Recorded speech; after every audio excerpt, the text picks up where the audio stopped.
성도님들 안녕하세요. 이광재 목사입니다. 오늘도 날만 솟는 샘물을 훈련하는 과정 속에서 저와 같이 말씀을 나누도록 하겠습니다. 먼저 기도하겠습니다.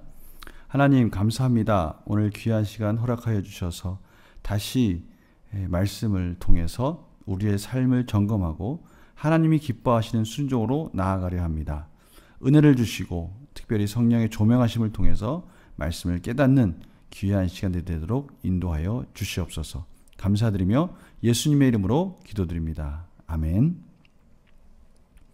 오늘은 27일 목요일 고린도전서 8장 8절에서 13절 말씀을 같이 나누도록 하겠습니다.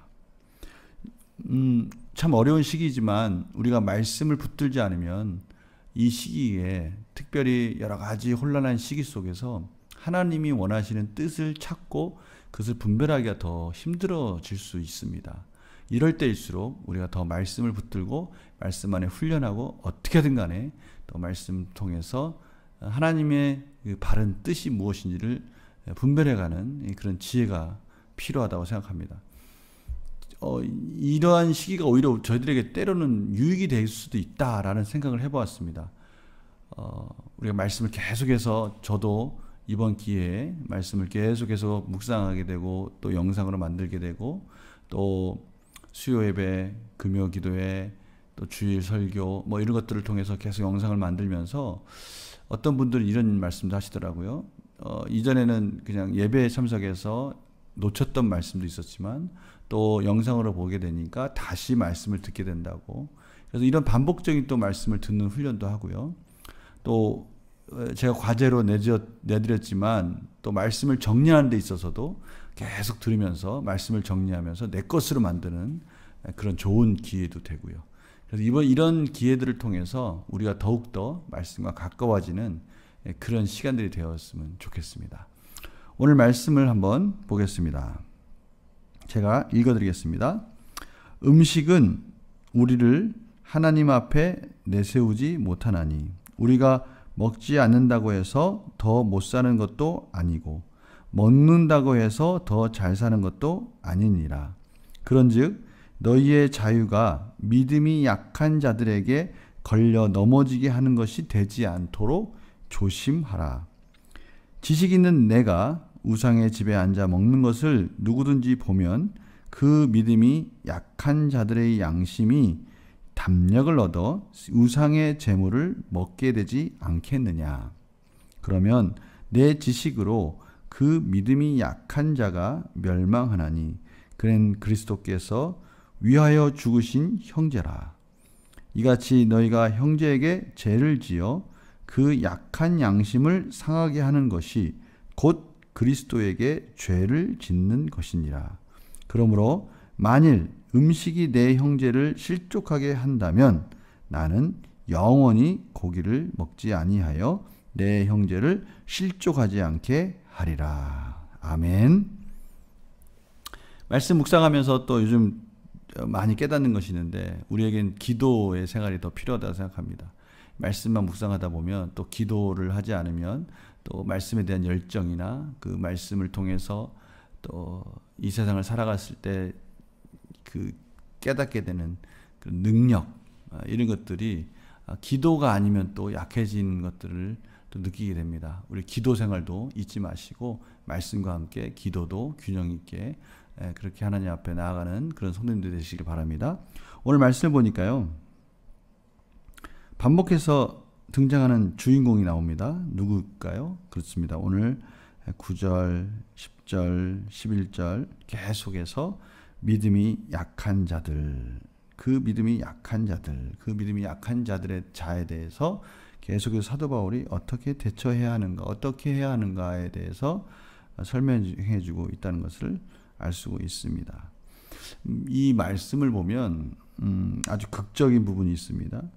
그 믿음이 약한 자들 이렇게 말하다 보면 나와 그 믿음이 약한 자와의 관계 속에서 우리가 해석하고 그렇게 이해되었던 그런 관점들을 아주 일순간에 확 잠이 깨게 만들듯이 일순간에 확 영적으로 깨우는 그런 말씀이 있죠. 그 말씀이 무엇입니까? 11절입니다. 그러면 내 지식으로 그 믿음이 약한 자가 멸망하나니 그는 그리스도께서 위하여 죽으신 형제라. 드라마 한 편을 보는 것 같아요. 옆에서 별로 그렇게 신경 쓰지 않고 힘들고 어려울 때 때로는 좀 외면하고 막 그랬는데 나중에 알고 보니까 그 옆에 있는 사람이 엄마 아빠가 어머니 아버지가 오셔서 이런 말씀하시는 거예요. 그게 너 형제야. 우리가 예전에 잃어버렸던 너 형이었어. 이런 느낌이에요. 아무 관계가 없는 것 같은 그런 생각이었지만 사실은 우리 옆에 있는 우리 형제 자매들이 다 그리스도께서 핏값으로 사신 아주 중요한 형제라고 지금 사도 바울이 딱 한번 잠을 깨우듯이 우리에게 말씀하고 있는 장면입니다. 그러니 그 형제에게 배려하고 사랑하는 것이 마땅하고 12절과 같이 이와 같이 너희가 형제의 죄를 지어 그 약한 양심을 상하게 하는 것이 곧 그리스도에게 죄를 짓는 것이다 라고까지 말씀하고 있습니다. 죄 그러면 우리는 하나님 앞에 불순종하는 것 같고 또 내가 악한 일을 하는 것 그런 일들 속에 우리가 개념이 있을지 모르지만 오늘 보니까요. 마땅히 형제에게 배려하고 보살피고 그 형제를 그 약한 양심과 약한 믿음이 세워지도록 하는 것을 생각하지 않았다면 아무리 성숙된 자일지라도 그가 하나님 앞에 죄를 질 수 있다라고 지금 경고하고 있는 것입니다. 참 조심스러운 또 우리에게 참 중요한 의미가 있는 말씀인 것 같습니다. 우리가 이 부분을 한번 생각해 보면서 앞에서 그래서 사도 바울이 지식과 사랑에 대해서 언급하면서 지식만 가지고 교만한 것에 대해서 경고했구나 라는 것을 우리는 이제 깨닫게 되는 것이죠. 자, 문제를 풀어가면서 한번 더 깊이 한번 들어가 볼까요? 첫 번째 문제입니다. 내용 관찰. 바울은 성도들이 자유를 누림에 있어서 무엇을 경계해야 한다고 가르칩니까? 9절입니다. 무엇을 경계해야 한다고 그러죠? 약한 자들에게 걸려 넘어지게 하는 것이 되지 않도록 조심하라. 내가 많이 알고 내가 신앙이 성숙됐다라고 하면서 옆에 있는 자를 배려하지 않고 그가 행여나 나 때문에 상처를 받지 않을까 하는 그런 부분을 고려하지 않으면 안 된다라고 말씀하고 있는 거죠. 약한 자들이 걸려 넘어지지 않도록 조심해라. 바울은 형제를 실족하지 않게 하기 위해 어떻게 행하겠다고 선언합니까? 13절. 조금 과장된 표현이 있습니다. 그러므로 만일 음식이 내 형제를 실족하게 한다면 나는 영원히 고기를 먹지 아니하겠다. 고기를 영원히 안 먹는 게 형제를 실족하게 하는 것보다 낫다는 겁니다. 차라리 고기를 안 먹겠다는 거예요. 영원히 안 먹겠다는 거예요. 형제를 실족하게 하느니 차라리 영원히 고기를 안 먹겠다는 것입니다. 영원히 안 먹겠다는 것이죠. 연구와 묵상 질문 한번 가볼까요? 바울은 왜 자유를 사용함에 있어서 연약한 자들을 배려해야 한다고 선포합니까?